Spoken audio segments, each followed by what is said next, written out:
name is Daniel Tal. Thank you very much. This is my fifth Basecamp or fourth Basecamp. I actually presented on terrain in 2005 at the first Basecamp. This is kind of an update. We'll talk about that. Let me just jump into all this. Google SketchUp for Site Design was my first book. Have another book coming out in February on rendering in SketchUp. And I'm departing just from the landscape architecture field, site design field, focusing on architecture. Obviously, site design, or the community would probably lynch me. And we're going to be talking about terrain modeling as well. And I love doing interior design. I think that would have been a better calling in some ways in doing presentations that way. So again, I did present this topic in 2005. I'm not going to talk about the comparisons of the two, where we are now, where we are then. Oh, sorry, just one more thing, just real quick. On my website, if you're interested, it's ambit.3d.com. There is a link if you're interested about the next book. There's a 1-hour video that I gave as a presentation on Land 8 Lounge on the book overview, actually a bit more than that. And also there's a link to a terrain article about what I'm going to cover today. So just if you are interested in that, there's the video.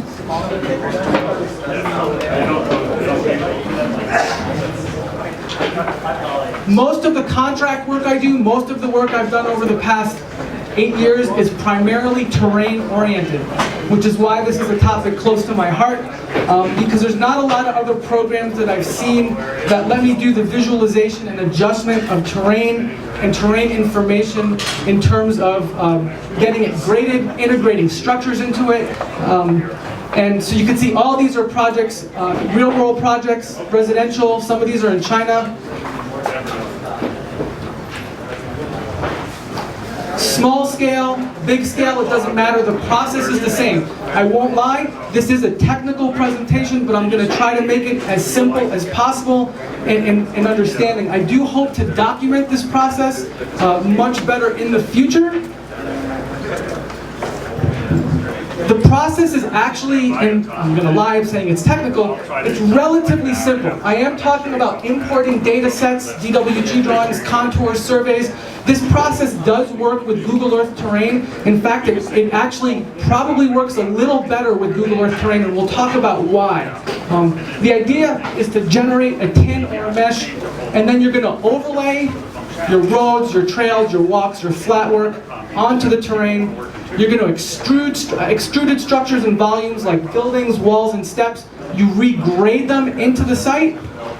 And then there's dropping and replacing just components and blocks. Part of it also is not just getting this particular process to show a conceptual terrain, but also taking an existing terrain, regrading it, and actually extracting some information out of it. And that's part of the problem, but there's some solutions for it. In fact, I have learned that I can get spot elevations.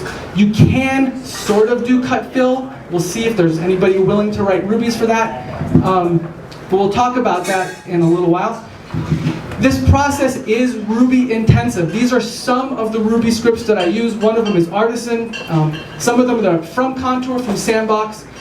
Who's familiar with the Chuck Valley and the Instant Road, Instant Wall? They're great scripts. I'm actually going to show you a script that Chuck has not released that is excellent, and I'm going to ask everybody to email him and ask him to finish it.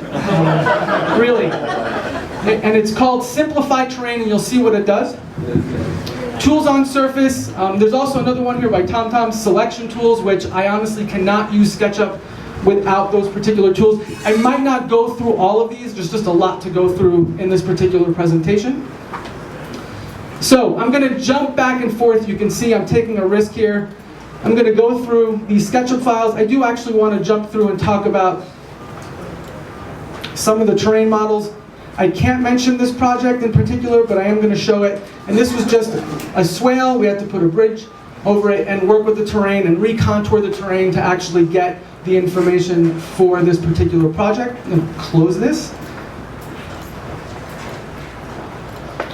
Who's been to Winter Park, Colorado? This was actually done as a live presentation to the client showing several square miles This actually took a day to create. So it's not just a matter of creating these and having them as technically accurate as you can, but it's also speed, which is what I like to do. Where's all the beetle kill? We did turn the trees brown I was gonna say, for the presentation, but it wasn't a happy thing. Yeah, there's beetle kill. A lot of this forest is unhappily dead. It's fall color. Fall color. This was a project in China, and we called this one the Great Wall. And having to put in the roads, the hotels, and everything is graded into the site, with the exception of the homes, but in particular, really grading and extruding this object of walls. Cost is obviously not a consideration into the site.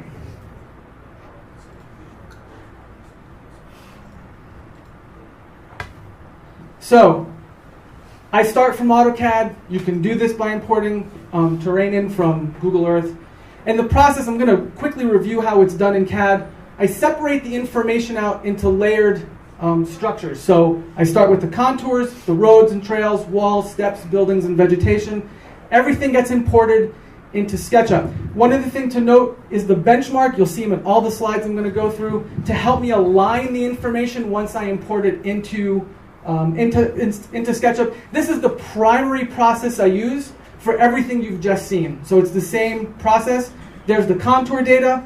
The important thing about the contour data is that it has Z elevation on it. Otherwise, if you're working with 0 elevations, you get the intern to actually extrude everything for you. And then they're looking for another job, and you're like, why are you leaving? Again, roads and trails, anything that's flat work, so to speak, comes in separately. It's its own layer. Walls and steps, objects that are extruded, that need to be regraded into the site. That's just a close-up. Footprint, the footprint is not extruded. I actually model the buildings and structures separately. I use the footprint as just a marker, so I know where to place it on the terrain. And last and not least, the vegetation, which comes in as blocks. And again, there's multiple ways to do this. We're going to use the drop GC and just convert them down. So first and foremost, and you'll see I have my little note that says show demo. This is in SketchUp. I'm going to open up my first file here. You can see these are all the benchmarks. Everything is colored by layer. I'm a stickler for layers. So all the CAD information was brought in or imported separately and then stacked using the benchmark as reference. Does that make sense? Yeah. And then everything is going to be drop, drape, instant road, whatever it might be to get that done. Going to close that. So first and foremost, using the Simplified Contour Ruby, which is available on SketchUp's website. What it really does is it simplifies the vertices that might come in from an AutoCAD file, so you're not dealing with an overly complex terrain. Now, you can ask why do that. SketchUp at this point can actually handle all these number of faces in terms of processing. The difference is a lot of the Ruby scripts I'm using can't. It's still an intensive process in terms of processing instant road or processing drape onto a really detailed mesh, but we're getting there.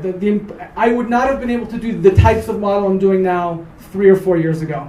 The release of SketchUp 6 to 7 and 7 to 8 really improved this process.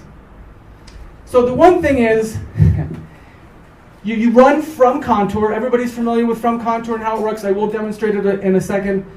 You run from contour and you get what is called a tin, or a triangulated irregular network.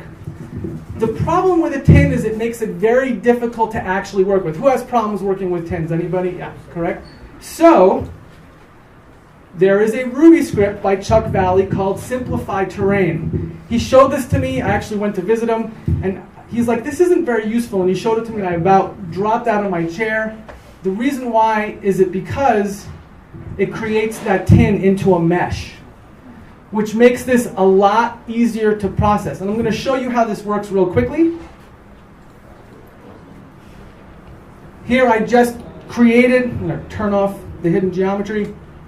There's just my simple terrain. It's triangulated using from contour. I select it, pray that nothing crashes, chuck scripts, simplify terrain. You ignore what you're seeing here in terms of what it does. I can set the grid spacing. I'm not going to smooth it. Hit OK. And it converts. I'm going to do this one-handed. Into a terrain. So why does this matter? Who here uses Artisan? Great tool. So the difference is I can actually go and sculpt this terrain using something like, my evaluation. Hey, why isn't it working? There it goes. I'm going to make this smaller. Just do this. Right. Let's do that again.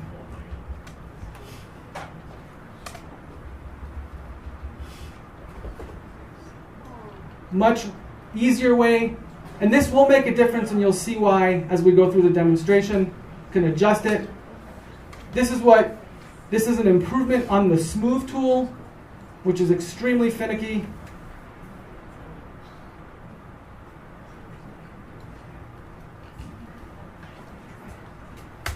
Keep going. I'm going to close this.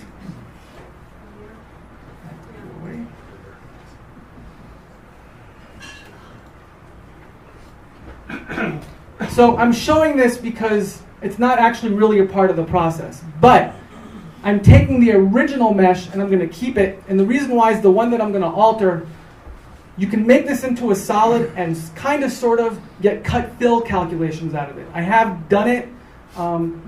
It's not a smooth process, but if the fact of the matter is that I know that SketchUp can do it, means that there is the availability of trying to create tools to do it. So that's what I'm looking for, especially for civil engineers who want your spots, who want the cut fill, you want to know how much earth we're displacing.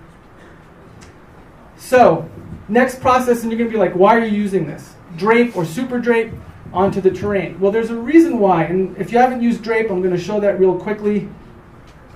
It's really simple. Hopefully nothing crashes. Drape. And all it does is it projects the line work down onto the terrain. Now the reason why I'm doing this is because I'm actually going to sculpt my terrain, and I'm using these draped lines for reference only.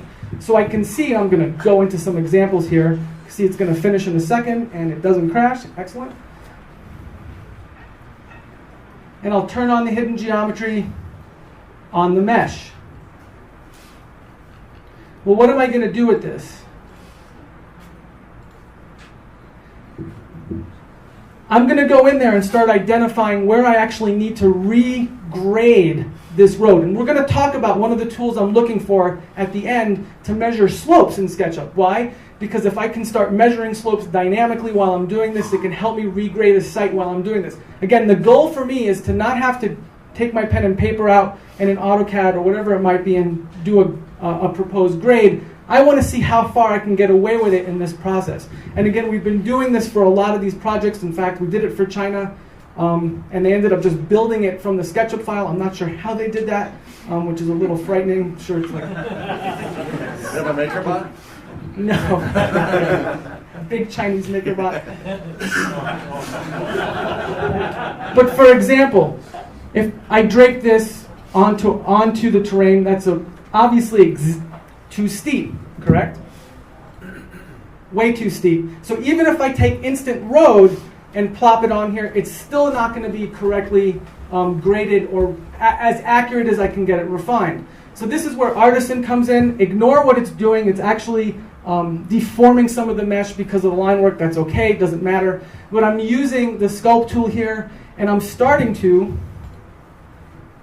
took off the color, actually create a graded path marginally. It's not accurate. We're going to use instant road to actually refine it. Who here has used instant road?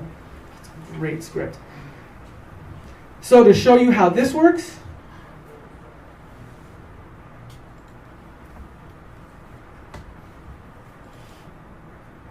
I will take Artisan. That's layers. Where is it? Oh, there it is. Sorry, Dale.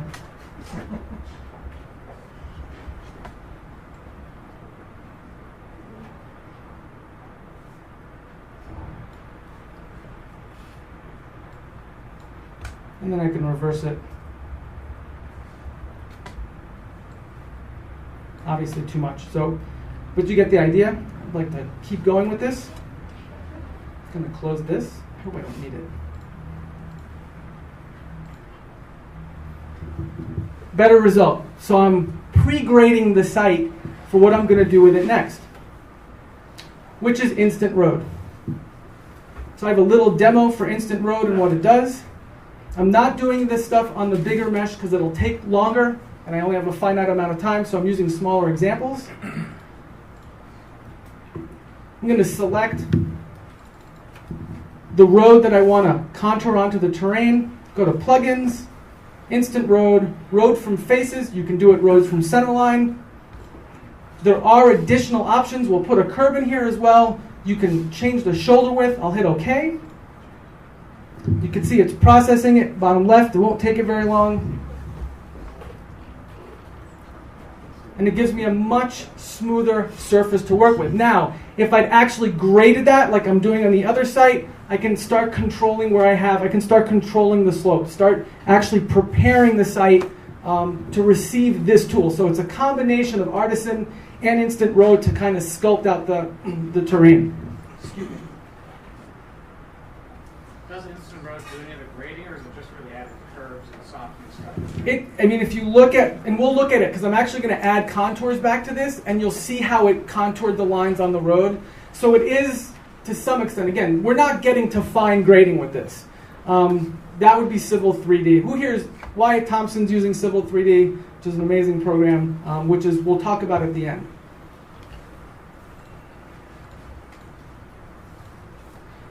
So one of the things about Instant Road, it's the only one I'm going to talk about in this context, you do have to understand how it works and how to use it. A lot of results, and me and Chuck talked about this, people email him at 3 in the morning and like, why isn't your script working?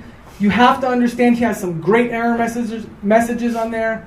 In this case, it did not actually place the road into the terrain, and the reason why was because either the road was touching the edge of the terrain or it was over it. So it has to be wholly within the terrain itself to actually work. But then once you have it, I just did a 3-foot shoulder.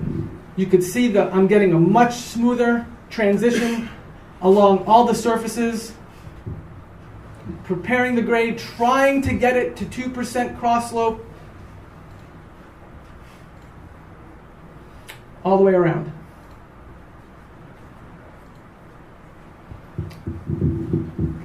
Any questions about that? Well, I'll take questions at the end, sorry. So the next part of this is how do you actually integrate structures into this terrain? Here we're going to use, who uses tools on surface? Another amazing tool, excellent. So first and foremost, Smustard released a new drop Ruby. It's called Drop GC. And it works excellent. And in this case, you can see at the top over here, I imported the footprint, or we had the footprint as part of one of the layers. I modeled the house separately. I'm not going to model in this file. It's unruly if I do it that way. And then I drop the building onto the terrain. Oh, that's weird. Walls, steps. Here I'm using actually a Dynascape Ruby script called Dynascape Tools to actually create faces on all these 2D objects. And then I extrude them. I model the steps. I model the pad. I drop them onto the terrain and I place them. And again, I'm doing my own proposed grading. I love to grade. It's hard to teach how to grade. So in this case, I'm starting to eyeball stuff. And let me show you what this looks like.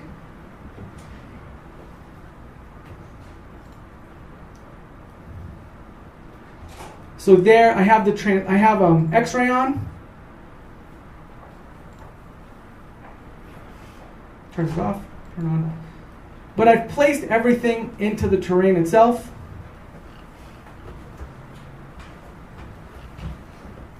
including additional walls here. Never thought I could do this one-handed.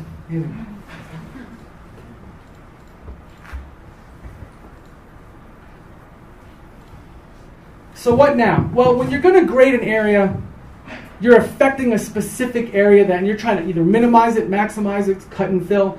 So in this case, what I'm doing is I took tools on surface, which I'm showing here, and I'll show that in a second, and I'm kind of defining my area for grading, and I'm going to delete it. What am I actually doing? I'm cutting out the existing terrain, and that's going to give me the ability to regrade the site according to my parameters where I want to hit it on the wall. Now, there's no automatic grading Ruby. There's no automatic grading concept button. If there would be, that would be great. Civil engineers would be out of a job. Sorry for picking on civils for that one. But in that context, what I'm doing here is pretty much, let me open up tools on surface. People have not seen it. What this tool essentially does, this line on surface, I'll demonstrate that.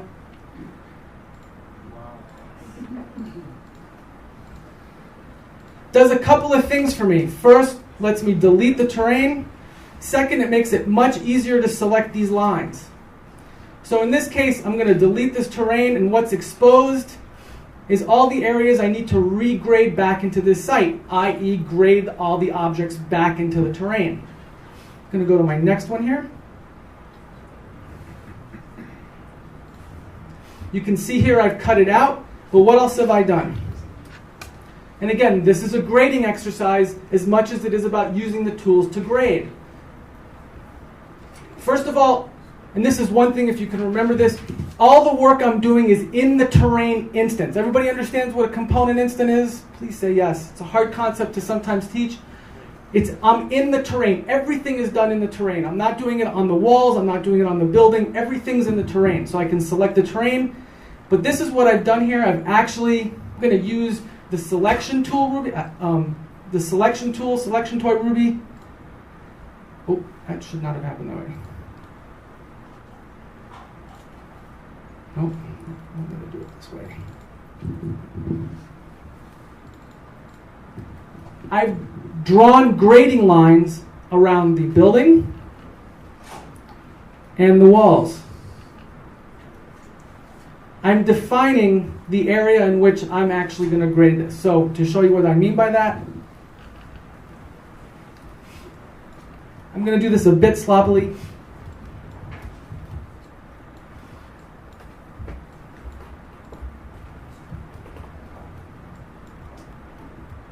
Sort of like drawing proposed contours. I am exactly what I'm doing. I'm drawing the proposed contours, where they're going to meet on the wall. And not just that, but I'm making sure I'm gauging them relative to my cut area around the terrain. So I know this is a little bit more complicated. You're like, wow, this is civil engineering. I'm going to click on From Contour, recreates my grade for me, and starts meeting where I want it to along these walls, along the buildings. To go back to PowerPoint here. There's all the lines. I'll show you where I've done it around the house. And in some of these cases, I've actually measured it out, where I want things to go. Especially I do work, my professor from college is the one doing my work in China, and he's very anal about being precise. So he's like, is that 2 feet over 10 feet? Cut it out, run From Contour on it. So sandbox From Contour, clean up the grade. What I did try to do was take Chuck's gridded simplified terrain tool on this. It doesn't quite work. Again, freely email Chuck Valley and ask for it. But that would be great to actually convert the From Contour triangulated mesh, triangulated faces into a grid, because then I can actually go in there in areas around the wall and use Artisan to smooth it out. There's the final grade. You can see the road, everything, the pads graded in. And then we're going to add some more detail to this. Let me close some of these files. Who here has used instant walls? Have you used it on terrain, anybody? Excellent. So, let's hope this works. There's my lines. They're not tools on surface, they're just edges. The line tool, I'm defining the area. In fact, this path of stones that you're seeing on here is from instant walls. There's obviously a lot of options for that tool to work.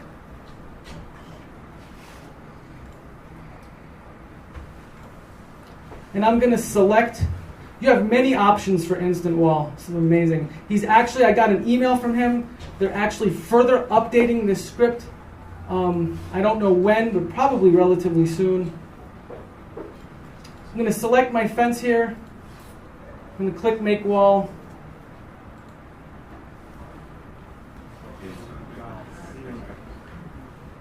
So it contoured it onto the terrain. And again, that's how I did this stone surface as well. So I can start automating the modeling process, not trying to do this, obviously, myself. Add color to this.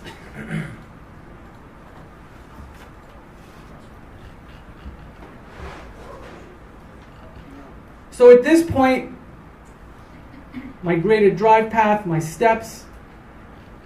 Let's keep going. Awesome. Tools on surface, back to tools on surface.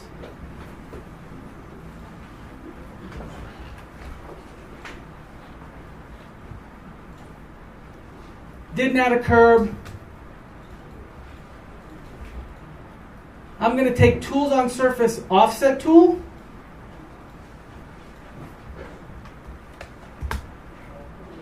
Put in just a pan, give it some color. So that's one. And then another tool, and Fredo's amazing. Joint push pull.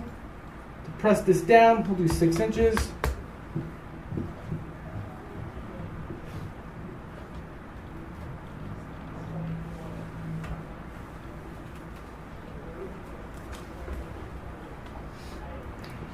And let's keep going with that even further. So now I'm putting in all the objects on the terrain, my walls, my road, my fencing, whatever else it might be. And of course, you can see I've graded in another structure. And then you can do vegetation or whatever other objects that you want, just drop them down. This is vegetation I brought in from CAD. Just going to close some files.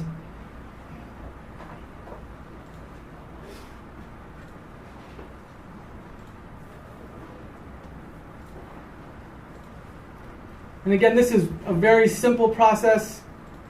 I'm going to select my vegetation here. If you're ever going to use the drop tools, don't select edges.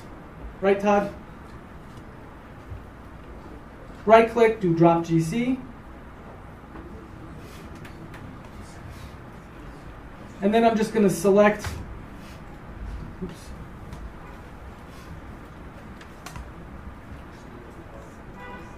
I'm going to edit this block, do edit paste, and start populating my model.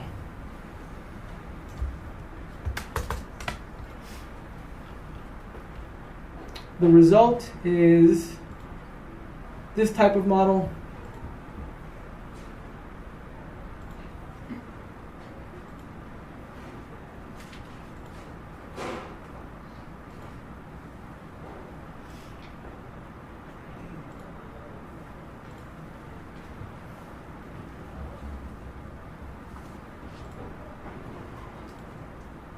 Okay, so that's that process of creating the terrain. Now, let's extract some information out of this.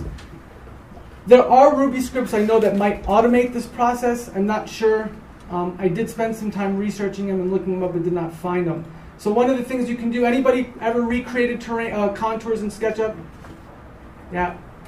So here's my mesh, what I've done with my mesh here, and I'll actually show you the file.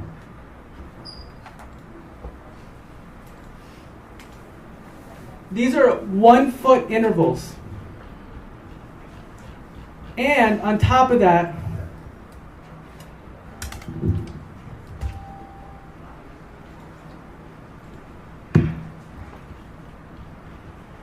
the plates that I'm going to intersect the terrain with are lined up with the original contour lines. Why? Because I'm going to export this back to CAD.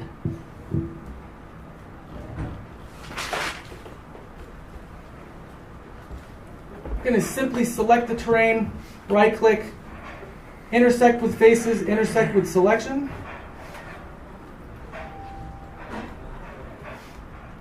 And it recreates the contour lines for me.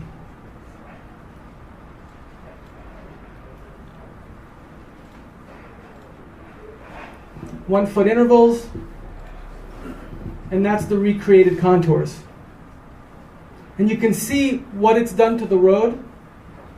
There's no crown on it, but it is giving me a nice, flat, contoured surface. For SketchUp Pro, what you can do is actually I turn off all the information, I isolate out the contours, and then I go to export as 3D model DWG, and I bring that into CAD. And now I can start assessing and looking at the contours relative to the proposed contour lines. Spot elevations.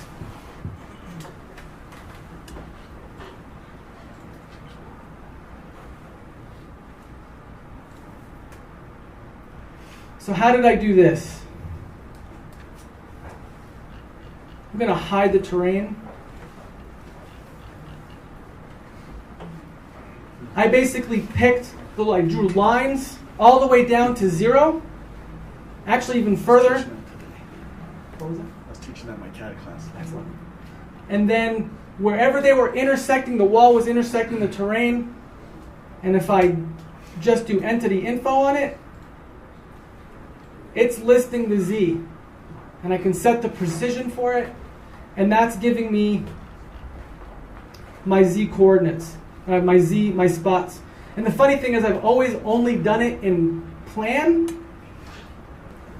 So when it comes to actually looking at this information, I'm like, well, where do I put the marker? It should be bottom, not top.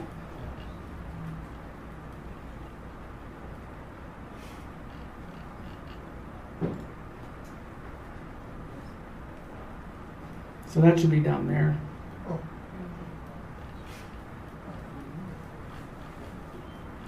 The other thing is, on top of just slopes, spots, would be slopes. And this was more laborious.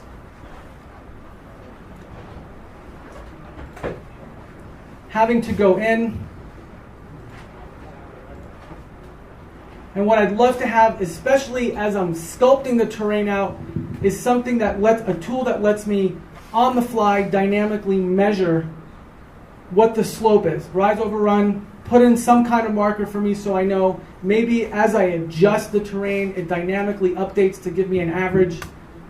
And that way I can start preparing or further refining the terrain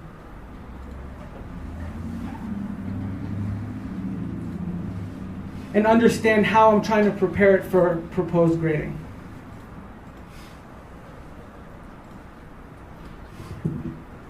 Cut fill.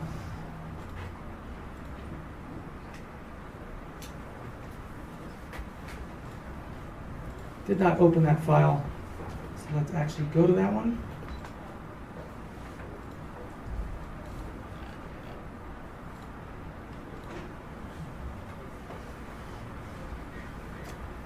So this was a quick test that I did out of many.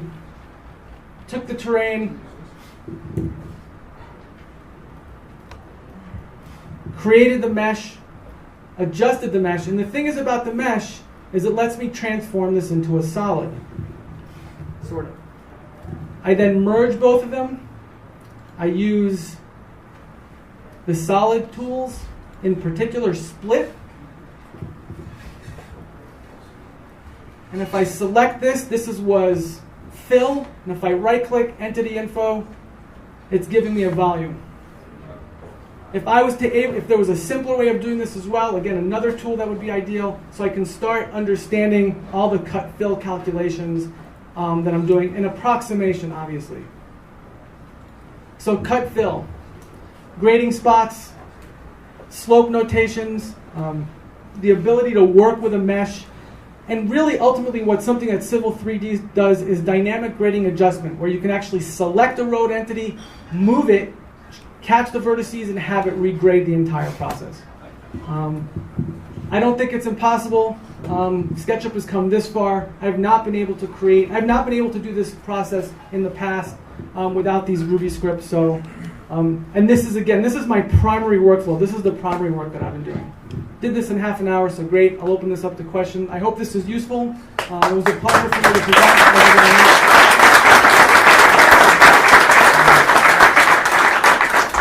Go ahead. You don't have to measure the vertices for the vertic language.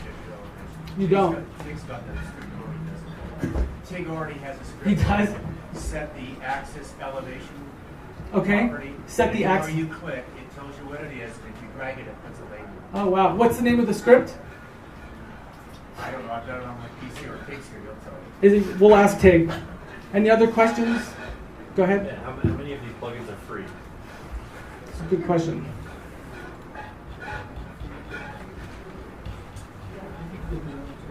I think Artisan is the only one that's not. Let's do it this way.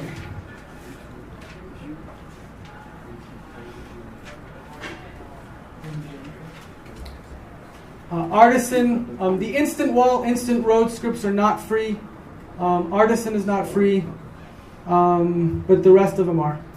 But again, they're worth the investment because one project more than pays for them. So, more questions in the back? What's your file size for some of those models with all the trees and terrain and everything? Because I run into it with my computer. It's really slow and funky to have that much detail. How do you deal with that?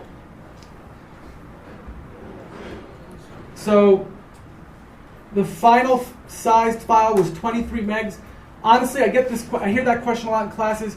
Has a lot to do with layer management. Everything that I do, I'm very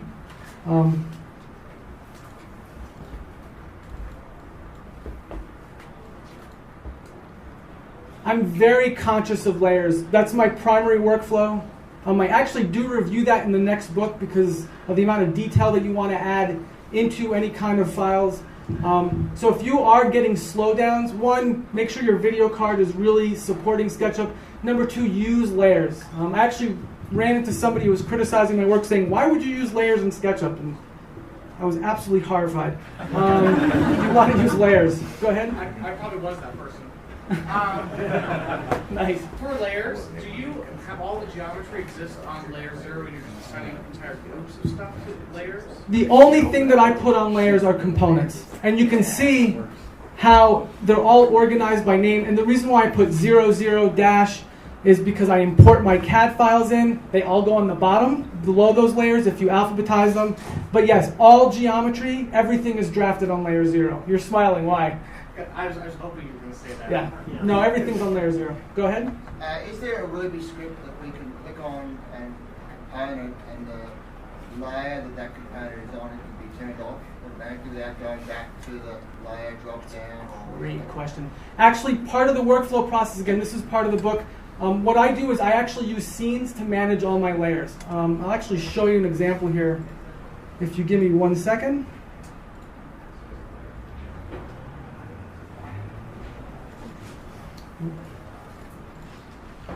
So I'm actually showing you one from the book here, if I can find it.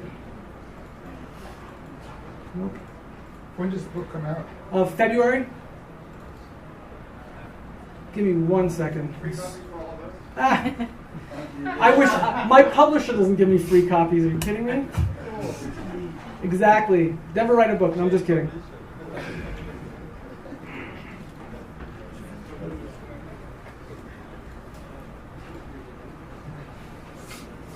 So, in answer to your question, just control everything using scenes, the scene dialog properties where you can actually control visible layers. How many people use scenes to control objects? Yeah. Well, not how many people use scenes. How many people are using scenes to control layers? Yeah. Maybe we can get talked about a script for us. So you could see interior only. My big wrinkle. Right. Site only, site no vegetation. It's a cake, not a- Any more questions? It was an honor to present, and honestly, there's so many people here that deserve to present, so I'm very thankful that I had this opportunity.